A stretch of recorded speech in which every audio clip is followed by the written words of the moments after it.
thing for us and not a bad thing. Coach, let me start with you.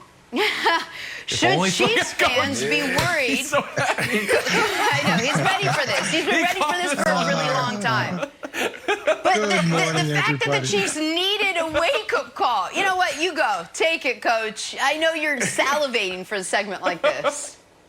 Oh, no, I mean, I remember that streak that New England had was going to be broken. It was a done deal. There was no chance that it would last, but here we are, and here we are. I don't think this is a wake-up call. This is more like they hit the snooze button after they played the Chargers. I mean, the Chargers should have been their initial wake-up call, and then this just reinforces what I've said over and over and over again, is learning how to win consistently is a very difficult thing, and it's like any other skill set. It has to be trained, and as much as Patrick Mahomes is like Superman, there's some weeks that Superman, can't do it. Hits his kryptonite, and other people have to step up. And the difficult thing about going through this process is that each week, every single team is giving their best effort to you, and it is really difficult as a team to be up every single week, especially if the perception is the team isn't as good as us. And I remember back in 2002, we started out great. We blew up the Steelers, then we blew up the Jets. I think it was 44-13. Then we win a nail-biter against Kansas City, and we score 41 points. And then we lose 4 straight games. And it was one of those things where, as much as we thought, okay, we'll get right next week, there's real learning that has to go into that.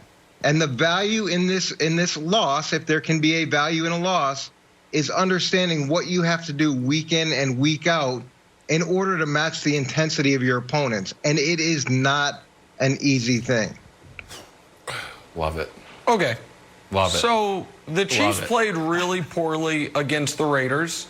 The offense can be way better than it was, scoring only 32 points.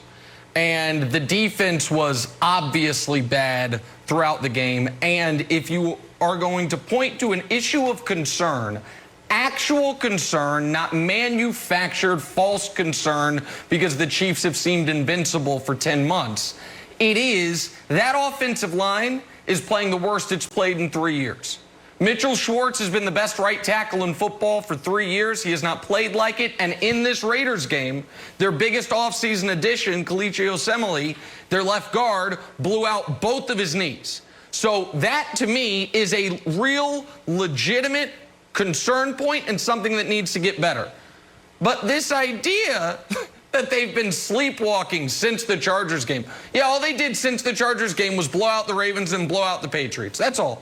And this idea that the Chiefs are in some massive trouble when they're one of the only 2 teams in the league with a top 8 scoring offense and a top 8 scoring defense is foolishness. And the idea that the Chiefs have these glaring holes when in a 32-team league there is one, Seattle, who has more wins than them is obviously insane on its face. And finally, Brandon, I have been hearing for 2.5 years, better watch out. The league's going to figure out Mahomes. Oh, there's been something that's been unlocked. And then he has proven that to be insane. So maybe all of a sudden, it's just, it's reached midnight for the Cinderella Kansas City Chiefs. I'm going to say they played a bad game against a divisional rival, and they're going to be fine. That's my take. So you tried to anticipate where I was going. You thought that I was going to say that the league figured. Yeah, so you're trying to. Yeah. I love it. No, exactly. Here's the situation. And I'm going to go to the other side, Coach. I don't believe that it's a wake-up call. I think that the league has finally figured out how to slow them down. Not figured them out to where they're not going to be great, they're not going to be good, they can't go in the game and just blow a team out. But we know now how to slow them down. I've said it 3 times on the show in 5 weeks. You go back to week 14, 2019, the Patriots put it on film, play zone. That's what you do, and take away the screen. And what did they do this year? Patriots did the same thing. What did the Raiders do? The same thing. But, Nick, you said something, and you took the words out of my mouth. Their issue is not that it's a wake-up call and they hit the snooze button. Their issue is that on the offensive side, they are second worst in the league in giving up pressure. And it doesn't help that their left guard went down with 2 blown-out knees. Yep. But this guy is also part of the problem. Mahomes is also part of the problem because he drifts in the pocket. So when you see him run around and he can't get the ball out of his hands, or there's nobody coming open, and we're used to him making big plays outside the pocket, we're seeing this great defense, great offense become average. Because we know on the defensive side, they've never been great. So this team is built to put up 40, 50 points. So if you slow down this offense, and then if you are able to put up points, then you're in the battle. And that's what we're seeing here. Coach, can you explain something to me? The old Bill Parcells rule, like your record is your record. And sometimes I believe that. And then I watched the Patriots lose to the Seahawks, and I was like, I don't know, I feel pretty good about that. And I've been watching the Chiefs. And like, all right, Chiefs beat the Texans. Texans end up firing their coach. We knew that they were a disaster. Then they barely beat the Chargers on 2 58-yard field goals. And if Anthony Lynn decides to keep the ball, Anthony Lynn probably win. Then you smash the Ravens. Bravo, there's a good win. Then you scored 6 points on the JV Patriots as Brian Hoyer doesn't know what he's doing and Jarrett Stidham's throwing interceptions. And then you lose to the Raiders. 6 points. So, yeah, you're 6 points at halftime. 6-3. You're winning 6-3 at half. And then it all kind of fell apart. Then the javelin came in. But the idea that that was a blowout, like that game was way closer than it was. And you're playing the JV squad. Anyways, Coach, is there reason to be concerned because, like, hey, the way that we're winning these games is not impressive? Or it's like, no, man, you're overthinking it. A win is a win. That's the way football works. Well, at the end of the day, a win is a win. And you're going to be happy if you come out on the positive side.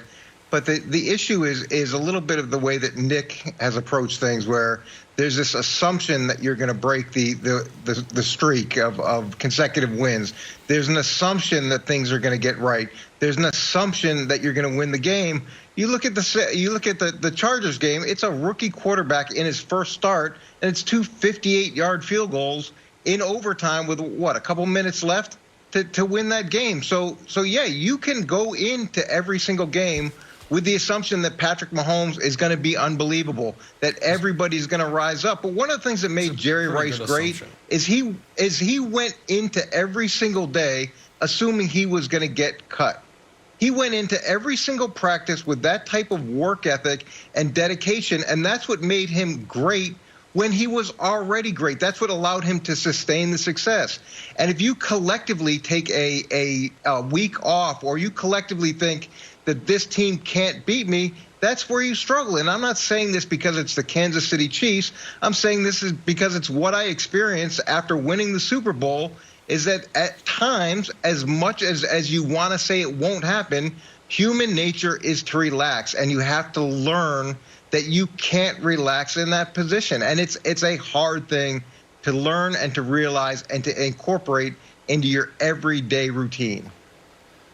Listen, I understand what's happening here. I am what is called a sore winner. When things are going my team's way,